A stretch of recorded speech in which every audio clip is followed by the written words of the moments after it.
अयोध्या के महल में चोरी करता पकड़ा गया था मेघनाथ। जय श्री राम भक्तों। संतजन अपनी कथाओं में एक प्रसंग सुनाते हैं मेघनाथ के अयोध्या आने की और श्री लक्ष्मण जी द्वारा उसे बंदी बना लेने की। तुलसी बाबा एक चौपाई लिखते हैं, उसके आधार पर ही संभवतः यह प्रसंग बनता है।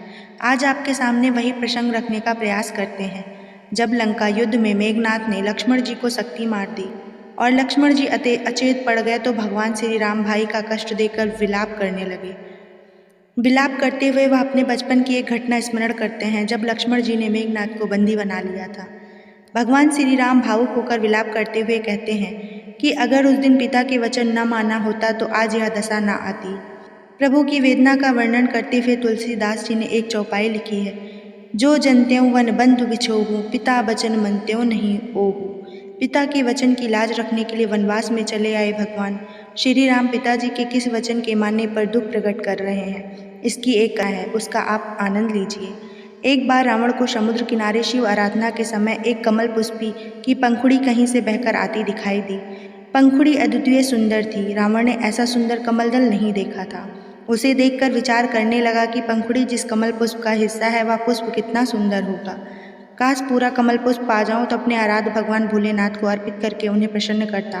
रावण बस यही विचार करते हुए वहीं बैठा रहा। रावण पूजा के बाद समय से वापस नहीं आया तो मंदोदरी को चिंता हुई।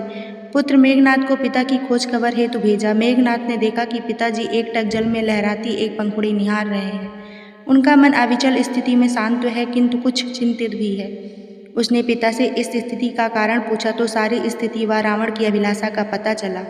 मेघनाथ ने पिता को प्रसन्न करने के लिए कहा, पिताजी आप चिंता न करें, तीनों लोकों में जहाँ भी इस पंखुड़ी के पुष्प लगे होंगे मैं वहाँ से अभी इसे खोज कर लिए आता हूँ।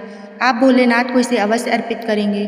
रावण को प्रणाम कर मेघनाथ मायावी छद्म वेश धारण कर तुरंत ही आकाश पाताल समेत सभी लोकों का चक्कर लगाकर पृथ्वी पर पुष्प तलाशने लगा। तभी उसे सरयू की धारा में उसी प्रकार की पंखुड़ियाँ बहती दिखी। उनको खोजता मेघनाथ अयोध्या के उपवन के उस तालाब में पहुंच गया जो उन अद्वितीय कमल पुष्पों का पूरा स्रोत था। तालाब को उन कमल पुष्पों से भरा देखकर मेघनाथ की प्रसन्नता की सीमा न रही। बिना विलंब किए उसने पुष्प तोड़ना शुरू किया। अचानक किसी अजनबी को महाराज दशरथ के बगीचे में पुष्प तोड़ते देखकर रखवालों ने पास ही खेल रहे श्री राम लखन आदि को खबर कर दी। वे तुरंत आए और मेघनाथ को पकड़ लिया। लक्ष्मण जी तो वाटिका में घुसकर चोरी कर रहे मेघनाथ को वहीं मार देना चाहते थे, पर श्री राम ने कहा, दंड निर्धारण का अधिकार राजा का होता है, इसे पिताजी महाराज के पास लिए चलते हैं, वह जो दंड निर्धारित करेंगे वह दंड दिया जाएगा।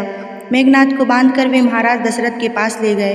दशरथ जी ने उसका परिचय आदि के बाद पूरा वृत्तांत व पुष्प चोरी करने का कारण जाना। फिर वह बोले, निसंदेह इसने बिना अनुमति वाटिका में प्रवेश कर अपराध किया है, परंतु यह पितृभक्ति के भाव में था, इसलिए इससे यह घृष्टता हो गई। अपने पिता की सेवा में निकले इसे प्राण मत लो, इसे पुष्प देकर छोड़ दो। जब मेघनाथ ने लंका युद्ध में लक्ष्मण जी पर शक्ति का प्रहार कर विकट स्थिति पैदा कर दी, तब राम जी भाई के शोक में विलाप करते हुए स्मरण करने लगे।